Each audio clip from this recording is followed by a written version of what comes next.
Dios santo, son las 9:30 de la noche y me falta hacer un montón de trabajos para el apostolado, para la evangelización, y me falta rezar casi todo. ¿Qué será más importante? ¿Que yo cumpla con mis oraciones o que yo cumpla con mis trabajos de evangelización? Cuidado, hermano Sebastián, porque esta decisión que usted va a tomar ahora puede cambiar todo su futuro. Por favor, no toma una mala decisión. En el programa del día de hoy hablaremos sobre la oración y la acción.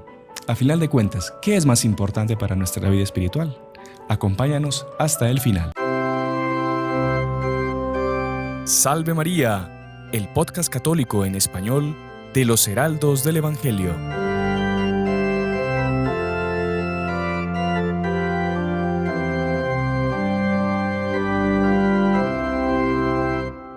Muy estimados amigos que nos acompañan por nuestro canal de YouTube, sean bienvenidos una semana más a nuestro programa, nuestro podcast Salve María con los Heraldos del Evangelio, programa que grabamos para todos ustedes desde los estudios de los Heraldos en El Salvador. El día de hoy me encuentro nuevamente, después de alguna ausencia de varias semanas, con nuestro queridísimo padre Ryan Murphy. Salve María, padre. Salve María. Padre, ya la gente lo extrañaba, lo pedía a gritos en nuestro canal. Los comentarios eran que vuelva el padre Ryan, pero en letras mayúsculas, que eso quiere decir que a gritos ¿El padre solicitaban. Ryan o el padre Brian? Porque todo el mundo también se va mezclando. No, el padre Ryan. Pero padre, entonces muchas gracias por su tiempo, por estar aquí. Gracias por su paciencia y también de ustedes. Usted sabe que siempre será bien recibido, esta es su casa. Y padre, bueno, hoy vamos a hablar de un tema que nos toca a todos, no solo a los religiosos, a los misioneros, a los contemplativos, a los casados, a los solteros, a los que no saben qué hacer con su vida, a los que, en fin, ya tienen un decidido qué quieren hacer. Y es lo siguiente, todos en algún momento nos encontramos de frente con una especie de dicotomía, una elección que tenemos que hacer. Sobre todo cuando uno quiere servir a Dios. Todos estamos llamados a servir a Dios, ya sea en la vida consagrada, ya sea en la vida matrimonial, ya sea en la vida de soltero. Insisto en eso. Pero llega un momento en que uno dice, bueno, ¿qué es mejor o qué es más agradable a Dios en cuanto a lo que yo tengo que hacer en relación a mi vida espiritual? ¿Es más importante la oración o es más importante la acción? ¿Es más importante para Dios un contemplativo que está horas delante del Santísimo en la capilla, rezando, en fin, contemplando? ¿O es más importante para Dios un misionero que está bautizando noche y día, 11,000 niños por día en el África o en el Asia y que, como decía San Francisco Javier en la época, que le dolía la mano de tanto bautizar? Uno diría, bueno, a primera vista creo que es más importante usted evangelizar y expandir la fe y ir por el mundo entero y esto. Pero también uno se pone a pensar y dice, bueno, a lo mejor la fuerza de ese misionero le viene de la monjita que está encerrada rezando horas y horas y horas y horas.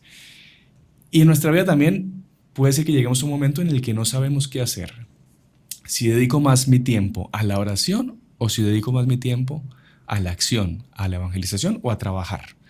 Entonces, bueno, de eso es lo que más o menos vamos a hablar hoy, que yo creo que es un tema importantísimo para todos, fundamental para todos, y que usted pues nos va a saber ir desarrollando y nos va a dejar claro pues qué elección tomar en nuestra vida, ¿no? Así que si usted está pasando por esa dificultad o no está pasando por ella, pero va a pasar más adelante, vea este programa hasta el final porque es para usted también. Así que, padre, ¿cómo empezamos? No sé cómo... Bueno, en primer lugar, usted estaba diciendo que independiente si uno es familia, si uno es laico, si uno es religioso, todos tenemos que hacer apostolado. Sí. Algunos son más llamados quizás a la vida contemplativa, otros más a la vida activa. Pero recuerda del Evangelio en que nuestro Señor mandó los 72 discípulos. Es diferente de los 12 apóstoles que Él también mandó. Los evangelios sinópticos cuentan eso, que los 12 apóstoles también mandó para preparar el camino donde iba nuestro Señor, donde iba a pasar nuestro Señor. Pero en este caso concreto mandó 72 discípulos. ¿Quién eran esos 72 discípulos? Eran en su mayoría laicos. Uh-huh. Entonces, personas también tenían su profesión, personas también que tenían, ¿no?, su vida. Pero mismo así, ellos fueron enviados de dos en dos a preparar el camino del Señor, donde iba a pasar nuestro Señor. Por lo tanto, todo el mundo tiene esa obligación de hacer apostolado, todo el mundo tiene esa obligación de hacer parte de esa evangelización, que engloba no apenas boots on the ground, las botas en el suelo, como dice, pero también toda una parte que era contemplativa, que vamos también a hablar sobre eso. Pero creo que es necesario esclarecer mucho esta tensión que existía y todavía existe mucho entre esas dos vías, esos dos caminos, sí, de la oración y servicio, sí, entre la contemplación y la acción. Algunos son llamados, como decimos, más para uno de que para otro. San Francisco de Asís, él estaba con esa duda. Él era llamado estaba siendo llamado a quedarse cerrado en meditación, en contemplación y oración todo el día, o estaba llamado a hacer predicación, apostolado, salir a las calles, hacer caridad. ¿Cuál era su llamado? Y él estaba con esa duda en la cabeza, para ver que eso pasó con los santos, los grandes santos. Y él, siendo humilde, pidió ayuda de dos personas, Santa Clara y Fray Silvestre. Y pidió para ellos que usted podía ayudar a través de sus oraciones, a través, ¿no? Ahora, padre, perdón, entonces esto le pasó a San Francisco ya habiendo fundado los franciscanos, ya teniendo incluso la rama femenina, porque usted habla de Santa Clara también en el medio. Entonces seguramente fue una duda que él tuvo, sí, ya bien avanzado en su vida espiritual y en su vida de religiosa. Sí, exactamente, ya estaba... ya era un hombre que estaba, ¿no? Ya estaba en inicios de su juventud, así que ya estaba. Y después de cierto tiempo vino el Fray Silvestre y dice: Fray Francisco, ya tengo la respuesta. Esa respuesta es escuchar lo que Dios quiere de usted. Y San Francisco abrió las manos en forma de cruz y dice: estoy listo para recibir lo que Dios quiere me mandar. Sé que va a ser mi cruz, pero estoy con brazos abiertos para recibirla. Y el Fray Silvestre decía: San Francisco, usted está destinado al apostolado, a la predicación. Lo que usted recibir de Dios no es para sí, no es para guardar para sí, sino es para llevar a otros, es para convertir a otros, llamar a otros. Entonces él, contentísimo con ese llamado, abrazó este llamado, fue saliendo al bosque así para ver si encontraba gente ya para ser apostolado, y encontró con un castillo. Fue al castillo, llamó a la puerta, abrieron, empezaba a predicar, empezaba a hacer apostolado. Y la gente, escuchando eso, se acercaron a él. Quedaron encantados y ya formaron los terciarios, los franciscanos, los primeros terciarios, los franciscanos. Bueno, ese ya conquistamos, ¿no?, una parte, vamos a continuar. Entró en el bosque y obviamente no había tantas personas ahí. Pero había unos pájaros que estaban en el suelo picoteando las semillas que había, los bichos que hay en el suelo. Y él empezaba a predicar a ellos. Y mientras predicaba, ellos paraban lo que estaba haciendo. Los pájaros. Los pájaros que estaban mirando hacia San Francisco. Y otros que estaban en los árboles bajaron hacia San Francisco para escuchar lo que él quería decir. Y al terminar esa predicación, todos, como si fuese, ¿no?, como si hubiese escuchado un ruido, una bala, algo así. Todos salieron volando, como una nube así. Formaron en el cielo una cruz y salieron con las 4 partes, mostrando que los 4 puntos del mundo donde iba la predicación de San Francisco. Qué bonito. Pero era como una especie de confirmación de Dios por medio de esos singulares interlocutores, de que su predicación iba a tener fruto y que iba a expandirse por todo el mundo. Qué bonito. Era llamado a eso. Qué interesante. Entonces, una vez que, San Francisco quedó clarísimo, claro, su vocación era la vocación de acción, de apostolado, y obviamente era más en eso, y obviamente los franciscanos han dedicado. Y en esa época recuerde que, bueno, el carisma de San Francisco fue suscitado como una respuesta de la providencia para esa época histórica en la que se vivía en tanto lujo, en tanta, no sé, vida de corte, vida de apariencias. Y Dios llama a este hombre que era hijo de un mercader rico de la zona a que abandone todo y que empiece a mendigar, ¿no? Y que esa era la mayor predicación de San Francisco, era como que él denunciando a esa gente que vivía en este mundo, pensando que su fin último era en este mundo, él denunciaba de que no, de que lo que importa es lo que viene después y que todas esas riquezas de las cuales estaban gozando se iban a quedar aquí en la tierra y que lo que importaba era ser rico de espíritu, rico de alma. Era una verdadera predicación, su vida, su testimonio, su persona. Y como que cada uno para su tiempo también, porque en aquellos tiempos era, como se decía, era ese, en el sentido mundanismo de ver su fin último en las cosas materiales, en las riquezas, etc. Entonces, por eso Dios suscitó a él como un agir y contra, ¿no? Sí. Para usar el lenguaje de San Ignacio, de actuar en contra la moda de aquel tiempo. Hoy en día es diferente. Nuestro fundador Monseñor Juan decía que hoy día es mucho más a través de la belleza que vamos a convertir, porque el mundo ya está tan podre que ya apenas con la pobreza, vamos a decir eso, no va a convertir, porque ya la gente como ya se viste casi en trapos, entonces es por otras formas. Hoy el mundo lo que necesita es ver lo maravilloso de Dios, ese aspecto grandioso de Dios, de la iglesia. Como usted bien dice, usted va a una tienda y ya le venden los jeans rotos, gastados, la camisa rota, sucia, y el tipo pagan fortunas por vestirse como un mendigo, ¿no? Como que bien decía nuestro fundador. Gente hoy rica y todo eso usa lo mismo, ¿no? Pero que es la locura de la moda, ¿no? Que solo porque está de moda la gente paga lo que sea por estar a la moda. Entonces, si hay que pintarse las uñas de negro, se las va a pintar de negro. Si hay que... cosas ridículas que se deben perforarse las orejas, de tal forma expandírselas, la lengua, tatuarse, que son cosas que usted diría que hasta el demonio se asustaría viendo una persona así a veces. Ese tipo que se escapó del infierno, que está entrando. No, y es la moda hoy en día del mundo. Entonces, claro, en un mundo loco, sucio, oscuro, triste, pues justamente como un San Francisco en la época, la providencia suscitó a la obra de Monseñor Juan a los heraldos para mostrar la maravilla y la belleza de Dios por medio de la forma de ser, del tipo humano, por medio de las construcciones, de las iglesias. El hábito. El hábito, exactamente. Es un hábito que los símbolos no pasa desapercibido en ningún ambiente. Sí. Y recuerdan, al igual que San Francisco en la época, recuerdan algo de Dios. ¿Qué es esto? ¿Qué esto diferente a lo que estamos acostumbrados en el mundo?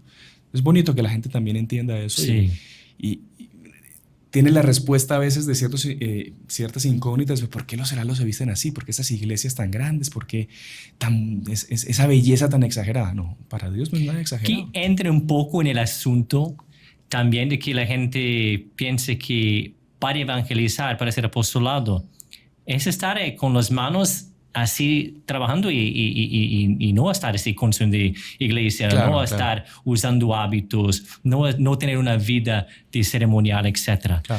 Inclusive, no sé hace cuántos años llegó en la Basílica de Nuestra Señora del Rosario en el Tabor, la iglesia principal. La iglesia principal de los heraldos, ya también todos conocen bien por videos o fotos, etc.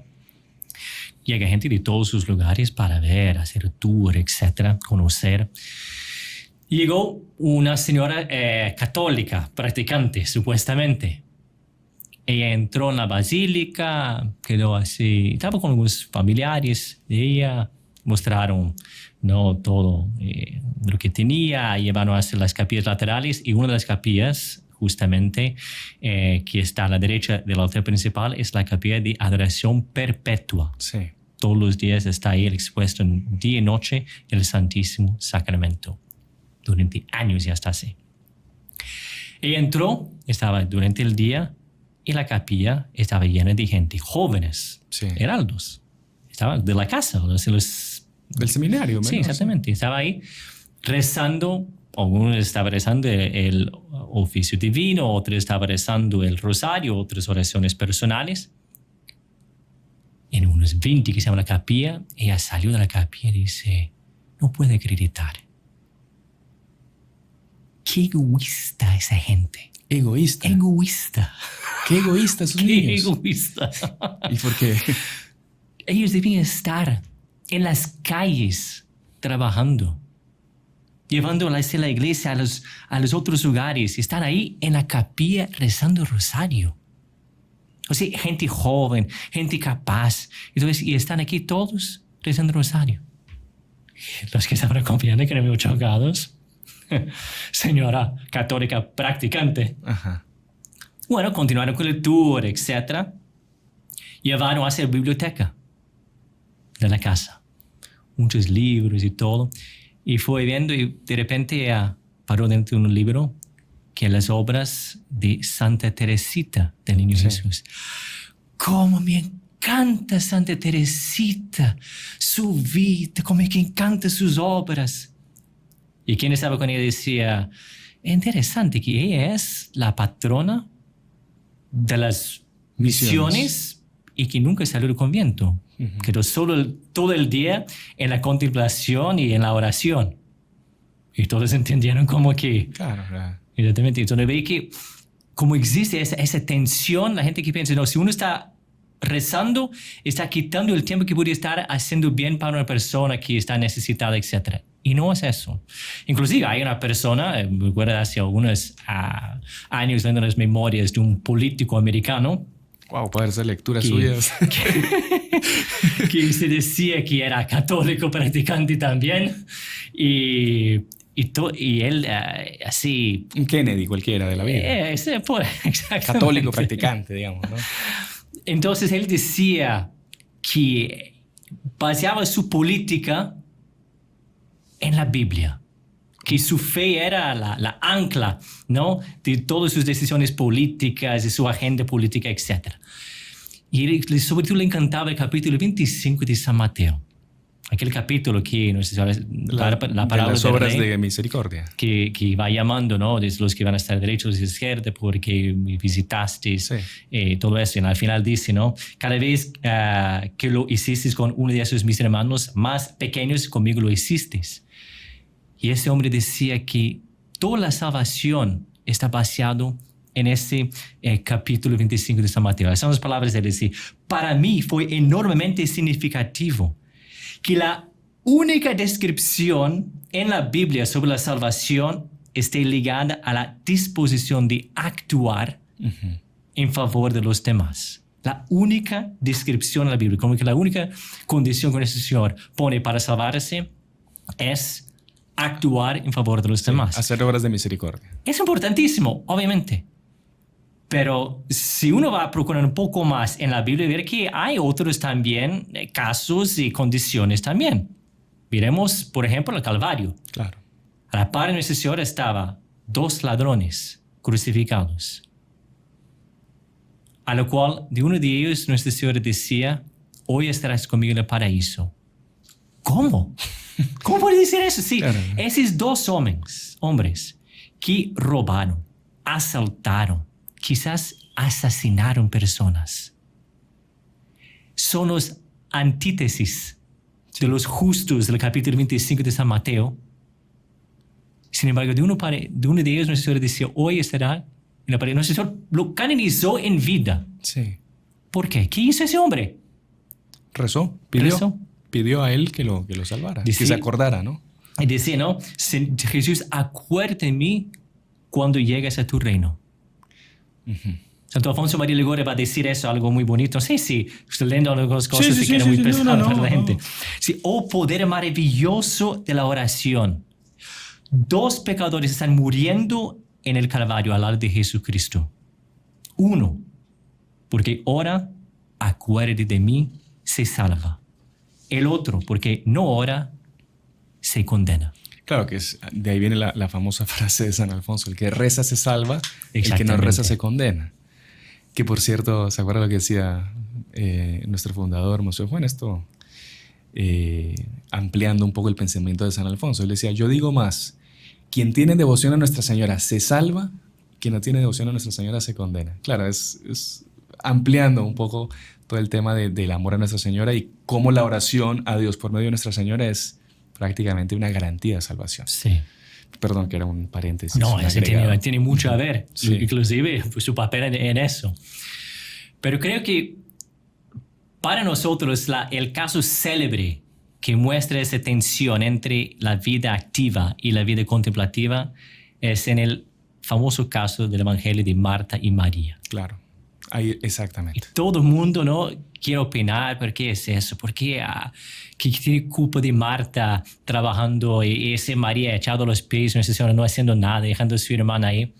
Y muchos está en esa historia que nosotros vemos justamente esa tensión, vamos a decir, entre la acción y la contemplación. Todo el mundo conoce muy bien todo el Señor que fue a Betania. Son 3 kilómetros de Jerusalén, y María lo vio Nuestro Señor, quedó a los pies, no quería ni saber de servirlo, ¿no? Era quedarse escuchándolo.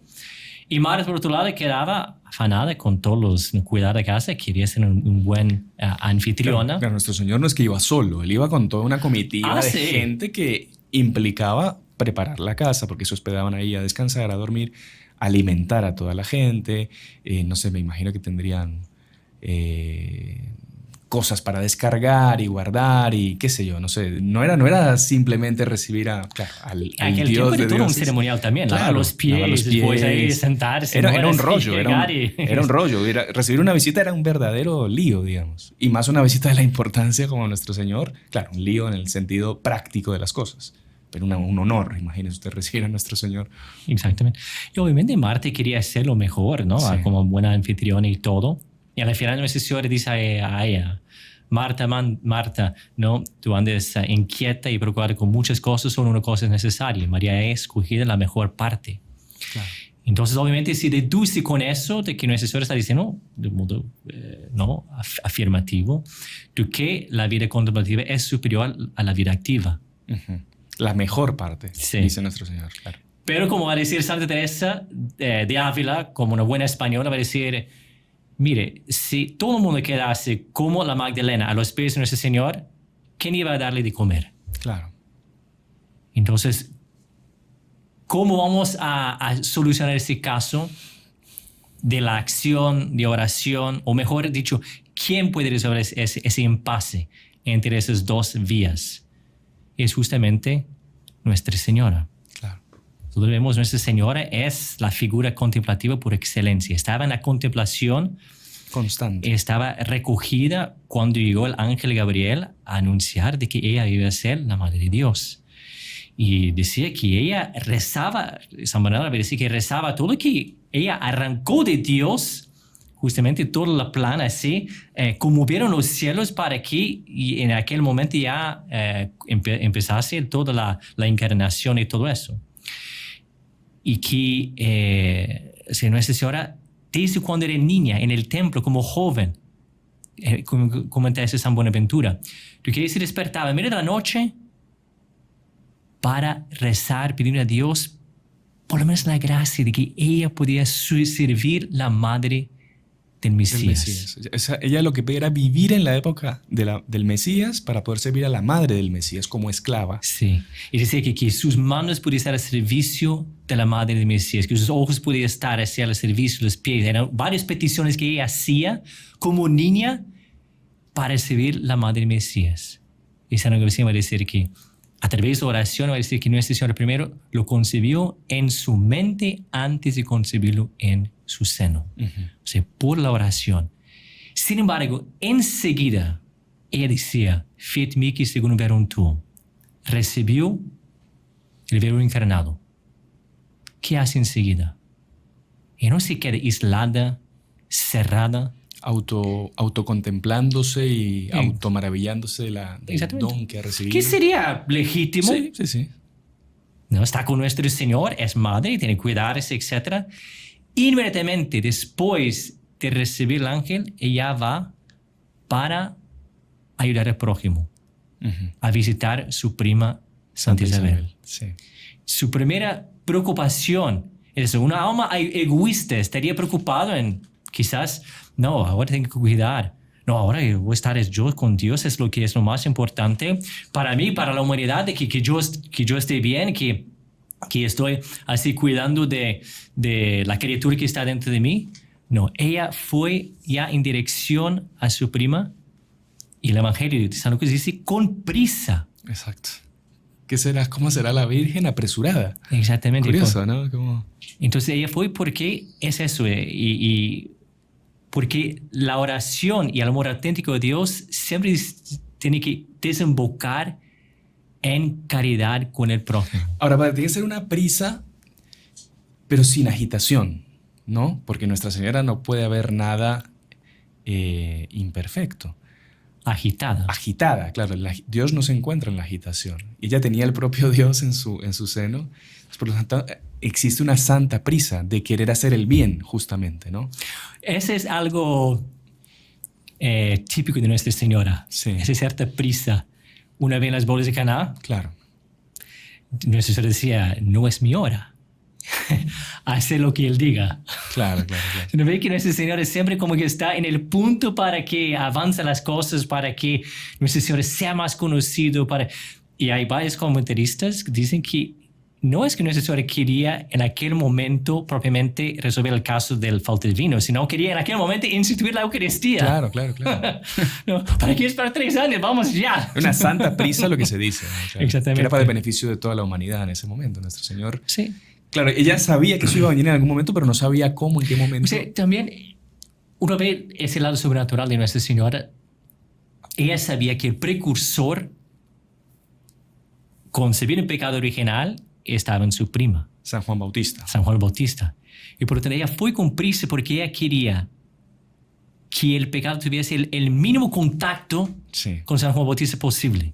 Claro, porque San Juan Bautista, él queda santificado a la llegada de Nuestra Señora. O sea, él como que es limpiado de su pecado original, es como que bautizado, Yo creo que es San Luis Gonzaga, que también tuvieron los papás esa noción de que cuanto menos tiempo hay entre el nacimiento y el bautizo, hay menos poder el demonio tiene sobre la criatura. Claro. Entonces estaban tan ansiosas, con tanta prisa, para que cuando nació San Luis Gonzaga, así que nació en el hospital mismo, ya fue bautizado. Claro.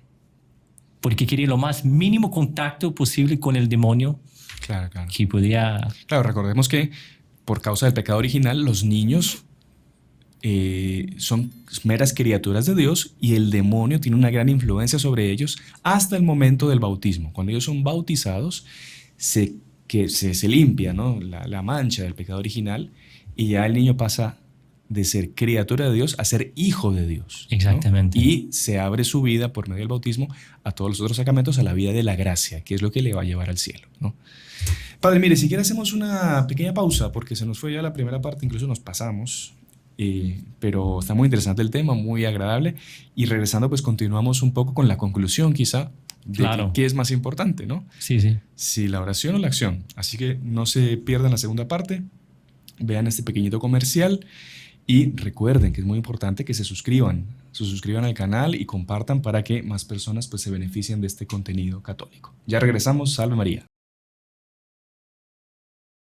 Continuamos con la segunda parte de nuestro programa Salve María, conocer a los del Evangelio, y hoy estamos hablando con el padre Ryan Murphy al respecto de qué es más importante, si la oración o la acción.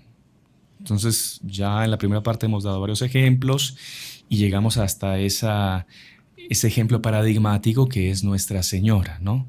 Nuestra Señora pasó de una contemplación maravillosa, de recibir la mayor revelación y la mayor gracia que puede recibir un ser humano, que es concebir en su seno al propio Dios, ¿no?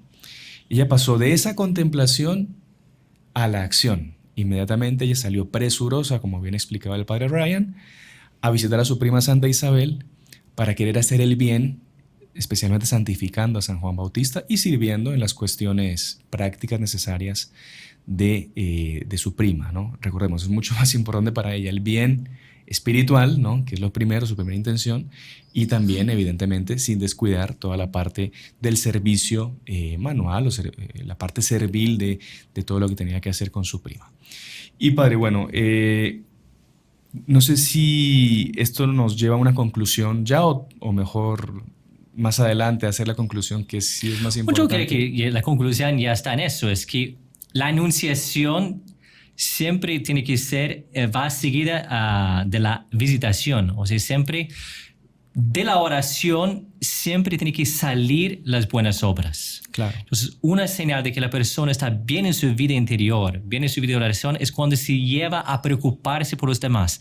Si hay una persona que dice, no, soy muy piadosa, yo me quedo cerrada todo el día en casa, no quieres ni saber de los otros, mis obligaciones, mis familiares, mis chicos, nada, porque lo que importa es mi relación con Dios, no es una buena señal, porque sí.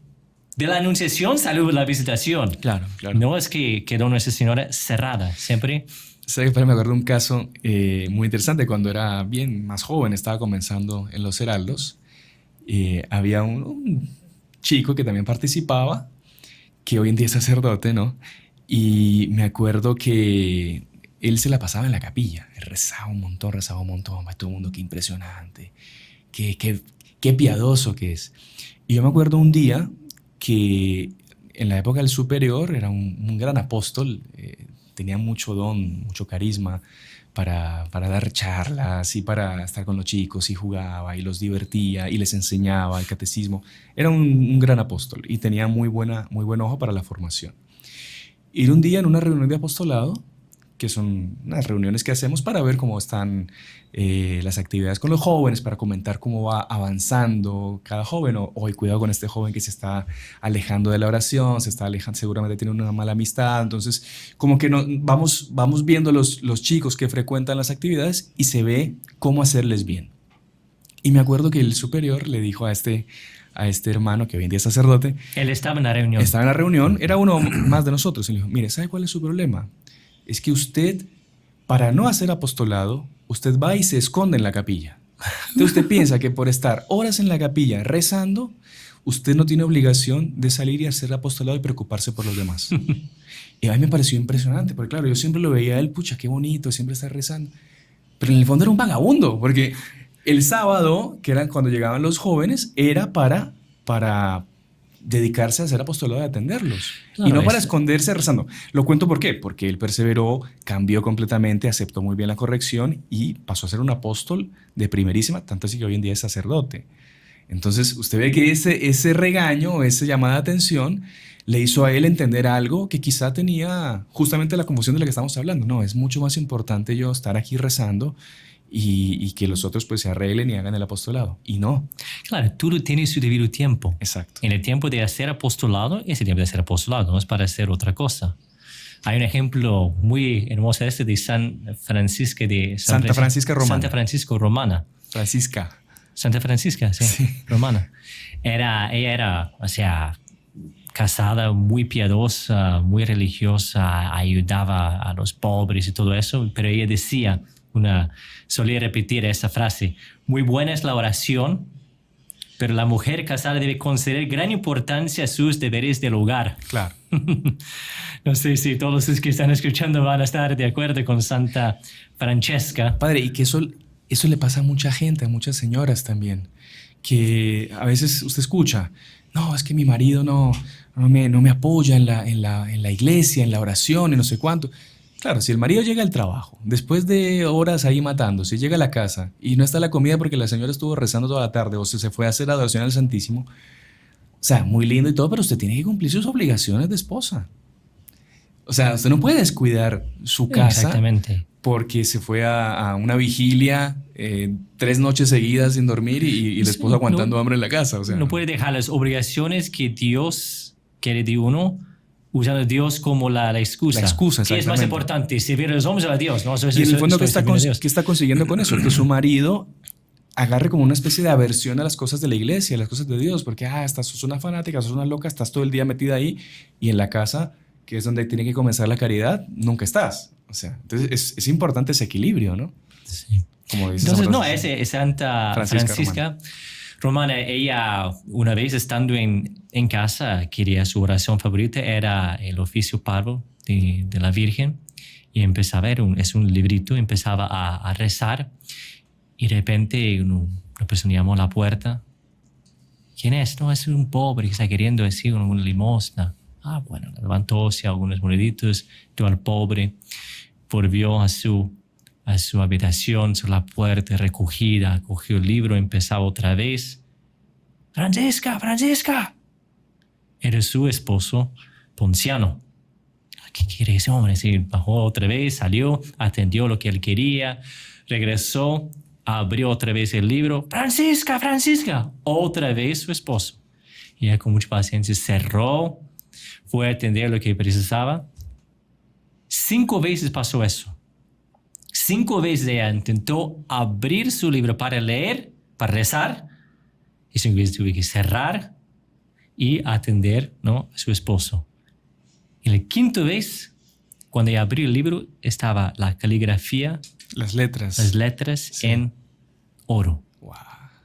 Porque como que Dios quería premiarla, ¿no? Premiar. Demostrarle que había hecho lo correcto, interrumpiendo su oración para cumplir sus obligaciones también. Porque obviamente en el servicio del otro uno está haciendo por amor a Dios. Sí. El servicio del otro también puede ser una oración, debe ser también una oración. Y por lo tanto no es cuestión de que si uno es, uno excluye al otro, uno tiene que o escoger uno o el otro. No, los dos se apoyan mutuamente. Claro. Y por lo tanto es verdad, Santo Tomás de Aquino va a decir, que cuando Néstor dijo a Santa Marta, María ha escogido la mejor parte, él estaba diciendo con eso que la vida contemplativa es superior a la vida activa, pero va a decir también a Santo Tomás, la acción que procede de la plenitud de la contemplación es más perfecta que la mera contemplación. Claro. Ejemplo, María Santísima en la Visitación. Claro. Ella estaba en el auge de la contemplación, pero luego salió para acción. Y otro autor, un autor francés, va a decir, aunque la parte de María tiene algo de más celestial, lo mejor en las situaciones ordinarias es unir las condiciones de Marta y María. Es como un ave, un pájaro, como los que están aquí deleitándonos con sus gritos. Tenemos una invasión aquí de loros. Claro, un pájaro necesita 2 alas para volar. Claro. Y nuestra alma también necesita esas 2 alas para volar. Un ala que es la oración, la vida contemplativa, y otra ala que es la acción. Con una sola ala, pues, nos caemos y no avanzamos, no subimos en nuestra vida espiritual. Exactamente. Muy interesante esa unión de esos 2 puntos. Y obviamente el modelo de todo eso que muestra esta unión entre los dos es la Sagrada Familia. Claro. Porque obviamente María Santísima y San José no pueden quedar todo el día de rodillas delante de nuestro Señor, bebé o ya niño, en oración todo el día. No, obviamente San José tenía que trabajar, claro, para ganar pan para la casa. No piensa que, por más que ciertamente los ángeles disputaban quién podría no ayudar a San José, pero no, San José tenía que trabajar mismo, hijo de Adán. Y Nuestra Señora también. Los trabajos en la casa tenía que hacer, y los dos hacían sus trabajos con esmero, con perfección, pero su corazón, su mente siempre estaba en el niño Jesús. Claro. No es porque no estaba con él físicamente que estaban apartados de él. Todo hacían en función de nuestro Señor. Y así también debe ser nuestra vida, sí, de todos los días. Hay un caso ahí de Santa Teresa de Ávila que fue mandado a hacer tortillas. O quizás eran pupusas. No creo. No sabe lo que se pierde Santa Teresa. No conocía las pupusas. O tal vez eran pupusas, porque vamos a escuchar la historia de lo que pasó. Ella fue mandada a hacer, ¿no?, tortillas. Y necesita un sartén, necesita una cierta atención. No se puede decir, como hoy día, se ponga algo, si se mezcla, póngale en horno, ahí ponga un timer, ¿cómo se llama? Sí, un timer, sí. No, hay que esperar, no, ella tiene que estar prestando atención, ágil, tiene que estar cerca. Que el fuego no se le suba mucho. Y ahí entró, después de un cierto tiempo, entró una otra monja y vio a Santa Teresa en éxtasis. Levitando. Así. Sí, mira, sí, total, así. Y uno va a pensar, no, que va a ser un desastre esa cena. Imagina todas las tortillas quemadas, va a ser todo así, va a ser un desastre porque ella está en éxtasis no sé cuánto tiempo y las tortillas. Pero no era así. Estaba con sartén en la mano todavía, así. Dándole vuelta a la tortilla. Dándole vuelta a las tortillas, etcétera, por más que estaba en éxtasis. Qué impresionante. O sea, como que una cosa ayudaba al otro, ¿no? Es porque, no, que una vez que están en éxtasis, que se mueren de hambre sus hermanos, claro. ¿no? No, y usted ve que es súper común, padre, cuando hay religiosos, religiosas, santos, ¿no? Que tienen alocuciones con nuestro Señor, con Nuestra Señora, apariciones. Primera cosa que nuestro Señor les dice, por lo general, es que nunca desobedezcan a la superiora o nunca desobedezcan la regla, que siempre respeten los horarios de la vida comunitaria. Claro, porque cualquiera podría decir, no, Madre Superiora, yo no puedo, hoy no puedo cocinar las tortillas y no puedo hacer la limpieza porque tengo una cita con Jesucristo que se me va a aparecer a las 7:30 de la noche, justo cuando estamos comiendo. Entonces, pues Jesús es más importante, hasta luego. No, nuestro Señor es tan respetuoso y ama tanto la obediencia y esa vida ordenada y la vida de acción también, que Él nunca, siendo el Dios de todos nosotros y pudiendo hacer lo que quisiera, Él nunca quiso, por así decir, interferir o intervenir o, como dicen en portugués, atrapalear, molestar esa vida activa, esa vida de acción que exige la vida de los conventos también. Y como Él respecta mucho las autoridades intermediarias. Exactamente. Muy Nada de que eso. no, yo soy Dios, voy a pasar por encima de todo el mundo. Como claro, respecta hasta la campana de la casa, claro. ¿no? Tiene que... Exactamente. Hay tantos casos así también, ¿no? Que Dios espera. Muy bonito eso, muy bonito. Cómo Dios es ordenado completamente, ¿no? Él le gusta de eso.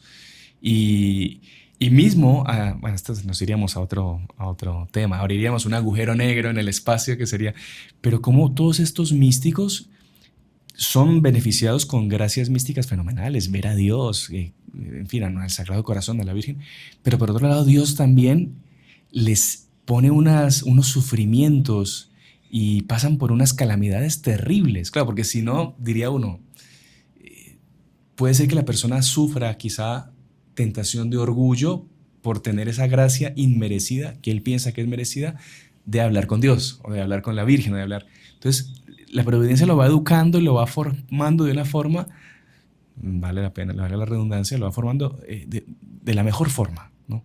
Como Dios sabe que tiene que hacer. Entonces, por un lado, le da unas gracias fenomenales, por otro lado, le da unos sufrimientos fenomenales también. Para que la persona no se crea que es porque se lo merece. La Santa Bernadette, ella, imagínese, recibió, ¿no? Fue visitada por Nuestro Señor, ella vi Nuestra Señora y todo, pero después ella escribió toda una larga carta agradeciendo a su superior porque fue tratado mal, porque de tantas veces que me llamó de tal cosa, que me insultó de tal cosa, yo agradezco, etc. Claro. O sea, cómo eran perseguidos y cómo que sufrieron. Y el sufrimiento también, eso hace también parte de esta vida de oración y la vida de acción. Así es. Hay muchas personas que si ven que no están en condiciones de llevar una vida activa en el sentido de ser apostolado. Puede ser que ya son mayores, puede ser que están enfermos, puede ser que están en un procedimiento de tratamiento de cáncer. Claro. Entonces, muchas veces yo conozco varias personas que ni siquiera rezar es consigue rezar. Claro. Si hay una persona que acompaña a ellos, como muchas veces nos tocaba a nosotros, está en el hospital, hay un, ¿no? Nuestro querido padre Gonzalo, ¿no? Que siempre había un heraldo acompañando a él en el hospital y rezando con él, rezando el oficio divino y él como que participando. Pero muchas veces personas que están en el estado de él, un tratamiento, no están ni siquiera en condiciones de rezar de inicio al fin un rosario y todo eso. Entonces, para ellos, no, entonces ni siquiera consigo llevar bien la vida de oración, ni siquiera consigo llevar bien la vida de activa. No consigo preocuparme por los demás porque estoy aquí echado en cama. Entonces... Que es una prueba también fuertísima, ¿no? Que la persona, como usted bien dice, se siente un inútil completo. Yo no sirvo para nada. Y es como una especie de bueno, que es lo que hablamos, la prueba axiológica. Se habló hace poquito entre nosotros, con los superiores, los formadores, cómo la providencia en cierto momento a cada uno le pide todo lo contrario o le pide una renuncia a lo que la persona pensaba que estaba llamada a hacer para dar más gloria a Dios. El caso de eso fue Nuestra Señora. Exactamente. Que ella sintió que era llamada a ser la esclava de la madre de Mesías. Y de repente, voto de virginidad y todo eso. Y de repente viene el ángel y dice que va a ser la madre, ¿no? del Mesías. Y ella quiere, pero ¿cómo es eso? Si yo soy no consagrado, si no conozco varón. Claro. Ella pregunta. Porque para ella fue llamada a algo, ahora Dios pide totalmente lo contrario. Y esos son los sufrimientos morales que pasan los santos. Y a veces son sufrimientos físicos mismos, ¿no? Sí. Estamos hablando de que ese de sentir inútil, etc.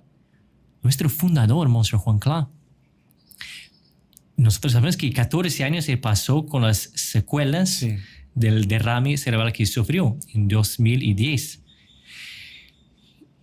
Era el hombre que era más activo que hay. Un hombre que las personas que conocen las homilías que así, etcétera, a veces salen, ¿no?, de sus palabras, una elocuencia espectacular, un predicador que conmover así las piedras, los corazones más duros, él lograba así ablandar. Sí. El hombre así ágil, el hombre que corre de un lado para otro, que hacía apostolado desde un niño que estaba conociendo los heraldos, así hace un señor que ya bien mayor, etcétera, en una preocupación que él tenía. 14 años de silencio. Casi de inmóvil, no conseguía moverse muy poco. Sobre todo en los últimos años, cuando tuvo una caída y no podía moverse. Y su habla ya en los últimos años antes de su fallecimiento no lograba expresarse bien, ni siquiera con aquellos más cercanas. Claro. Y él pasaba a tal punto de pensar que, mire, ¿será que estoy haciendo mal para mis hijos espirituales? Porque no consigo transmitir ninguna palabra. Y solo viene un hombre que está enfermo, un hombre que está ahí sentado en una silla de ruedas, no está haciendo nada. ¿Será que estoy haciendo más mal que bien para ellos? O sea, una prueba de nuestro fundador, que hombre que santo, que se dedicó toda su vida a Nuestra Señora Santa Iglesia y estaba con esa prueba. Uh-huh. Pero él conquistó mucho más para los heraldos, mucho más para la Santa Iglesia con sus sufrimientos, estando sentado en una silla de ruedas sin poder hablar, de que mismo con todo lo que hizo antes, acumulando. Usted va a ver todo la expansión que hubo de los heraldos. En todo sentido, en construcciones, en vocaciones, en sacerdotes. En el periodo que él estuvo, después de ese sufrimiento que la providencia le pidió, fue mucho más lo que él conquistó, lo que él consiguió, lo que la obra se expandió, que cuando él estaba en la activa. Y mucho más él logró, dentro de los heraldos, un crecimiento espiritual de dentro. Exactamente, que es lo más valioso, igual que lo que decíamos con Nuestra Señora. O sea, era acercar a todo el mundo más a Dios. O sea, no era simplemente hacer un trabajo servil con Santa Isabel, con San Juan Bautista, no. Era sobre todo santificar a San Juan Bautista. Exactamente. Y a Santa Isabel lo que la Virgen quería. Pues obviamente, que por santificar a esas personas, por su vez pueden santificar a los demás. Exactamente. Y es muy bonito eso. Y esto, Padre, como que nos lleva... Ya todo el mundo habrá intuido la conclusión. Si no, pues se las desarrollamos en conjunto. Y es lo siguiente, había una frase también muy famosa que le estábamos comentando antes de comenzar a grabar este episodio, que decía nuestro fundador a respecto de la vida espiritual y a respecto de la evangelización. Él decía, hay muchos que quieren trabajar por la obra de Dios. Gracias a Dios. Sí, gracias a Dios. Hay no tantos que quieren rezar por la obra de Dios para que se expanda. Pero casi nadie quiere sufrir por la obra de Dios para que se expanda. Entonces, ¿qué se podría decir? No sé, usted me corregirá. La oración y la acción es súper importante. Como decíamos, son dos alas sin las cuales no podemos volar. Pero más importante que eso es saber ofrecer con amor y con intención, ¿no?, los pequeños o grandes sufrimientos que Dios nos manda o que Dios permite que nos vengan en nuestro día a día. Si yo tengo un pequeño malestar o un gran malestar, una gran enfermedad, si yo paso quejándome, paso renegando, paso maldiciendo mi suerte, incluso pidiéndole explicaciones a Dios de por qué me permite estas cosas, yo estoy perdiendo una grandísima oportunidad de ofrecer esos sufrimientos con una buena intención. ¿Para qué? Para que la obra de Dios se expanda en el mundo. Que como el Padre decía, todos somos llamados a evangelizar con nuestra oración, con nuestra acción, pero sobre todo con nuestro sufrimiento. Y puede ser que yo con ese pequeño sufrimiento que tengo ahorita, o gran sufrimiento, ofreciéndolo de buena forma, yo puedo estar dándole fuerzas a un misionero que está en el África, que está pasando por unas tentaciones terribles, y yo, ofreciendo ese sufrimiento, estoy ayudándole a que él supere esas tentaciones horribles y que pueda seguir bautizando, y que pueda seguir conquistando almas para Dios, y que pueda seguir combatiendo a herejes en otros lugares terribles. Y una persona en una cama, sufriendo, puede conquistar mucho más que esos misioneros. ¿Por qué? Por esa intención y por ese amor a ese sufrimiento que Dios le da, a esa cruz que Dios le da, para que entre todos, por la comunión de los santos, pues subamos y alcancemos el reino de los cielos y conquistemos pues las almas que Dios quiere salvar, ¿no? No sé si, Padre, eso es una conclusión. O si sea, usted quiere... firma nuestro Señor Jesucristo, porque mucho más de que sus predicaciones, mucho más mismo, y hay muchas ocasiones en mismo su vida pública que él salía para rezar, Sí. estar a solos con Dios Padre. Pero al final, él nos redimió a través de la cruz, del sufrimiento. a través del sufrimiento. Así es, así es. Y quiso pasar por los mayores sufrimientos posibles en este mundo. ¿Para qué? Para que nosotros no pudiésemos decir, ay, no, es que yo sufro tanto y mi sufrimiento es tan duro, tan grave, que Dios no me entiende. No, Dios sí lo entiende, porque Dios ya sufrió todo lo que usted sufrió y mucho más. Dios sufrió exactamente, solo mirar esa imagen que el Padre nos señala también. ¿Qué mayor sufrimiento que ese puede haber? Sobre todo siendo el inocente por excelencia y saber que está muriendo por los pecados de los otros. Sí. Claro, porque... Aquellos que Dios más ama, Sí. más Él hace sufrir. Sí, exactamente. Y más les premiará en la vida eterna. Así que bueno, Padre, yo le agradezco mucho por su tiempo. No, y ustedes ya sufrieron bastante. Sí, ya sufrieron bastante con nosotros, así que ofrézcanlo como reparación y para que sean evangelizadores de muchísima gente. Y bueno, Padre, como siempre recordándole a todos los que nos ven que pueden ser miembros del canal y pueden ser otros evangelizadores y pueden ayudarnos también de una forma muy simple, muy sencilla, muy rápida, a que lleguemos a muchas más personas. Así que simplemente es presionando el botoncito que dice abajo unirse y ustedes pues van a poder ser madrinos, padrinas, benefactores, lo que sea de este gran apostolado que hacen los heraldos del Evangelio también por las redes sociales. Así que, Padre, terminemos con una bendición y Claro, agradeciéndole a usted y a gusto. toda la gente que nos ha acompañado el día de hoy. Claro. El Señor esté con ustedes. Y con tu espíritu. La bendición de Dios Todopoderoso, Padre, Hijo y Espíritu Santo, descienda sobre ustedes y permanezca para siempre. Amén. Salve María.